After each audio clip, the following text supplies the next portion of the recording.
Puis la dernière page était lue. Le livre était fini. Télérama Radio. Sur la lecture de Marcel Proust. Isabelle Janier lit Sur la lecture de Marcel Proust.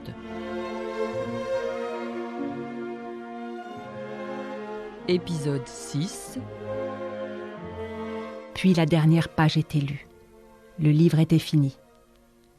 Il fallait arrêter la course éperdue des yeux et de la voix qui suivait sans bruit, s'arrêtant seulement pour reprendre haleine dans un soupir profond. Alors, afin de donner au tumulte depuis trop longtemps déchaîné en moi, pour pouvoir se calmer ainsi d'autres mouvements à diriger, je me levai. Je me mettais à marcher le long de mon lit, les yeux encore fixés à quelques points qu'on aurait vainement cherchés dans la chambre ou dehors, car il n'était situé qu'à une distance d'âme, une de ces distances qui ne se mesurent pas par mètre et par lieue comme les autres, et qu'il est d'ailleurs impossible de confondre avec elle quand on regarde les yeux lointains de ceux qui pensent à autre chose. Alors quoi ? Ce livre, ce n'était que cela ? Ces êtres à qui on avait donné plus de son attention et de sa tendresse qu'aux gens de la vie, n'osant pas toujours avouer à quel point on les aimait. Et quand nos parents nous trouvaient en train de lire et avaient l'air de sourire de notre émotion, fermant le livre avec une indifférence affectée ou un ennui fin. Ces gens, pour qui on avait haleté et sangloté, on ne les verrait plus jamais ? On ne saurait plus rien d'eux ? Déjà depuis quelques pages, l'auteur, dans le cruel épilogue, avait eu soin de les espacer avec une indifférence incroyable pour qui savait l'intérêt avec lequel il les avait suivis jusque-là pas à pas. L'emploi de chaque heure de leur vie nous avait été narré.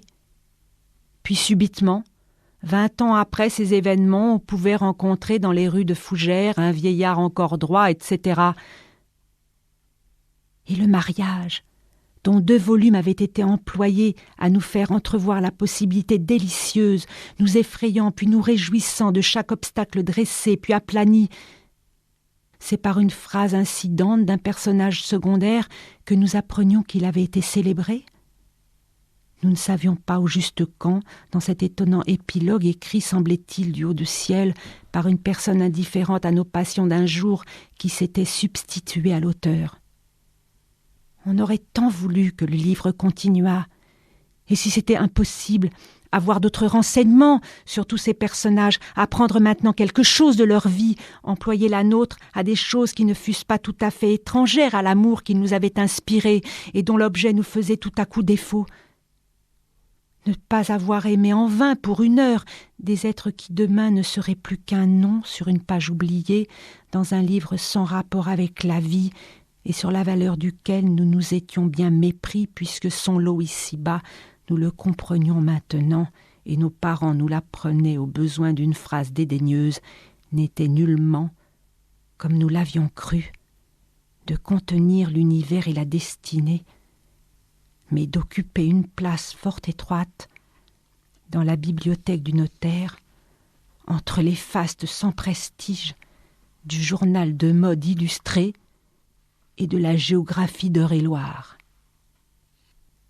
Avant d'essayer de montrer au seuil des trésors des rois pourquoi, à mon avis, la lecture ne doit pas jouer dans la vie le rôle prépondérant que lui assigne Ruskin dans ce petit ouvrage, je devais mettre hors de cause les charmantes lectures de l'enfance dont le souvenir doit rester pour chacun de nous une bénédiction.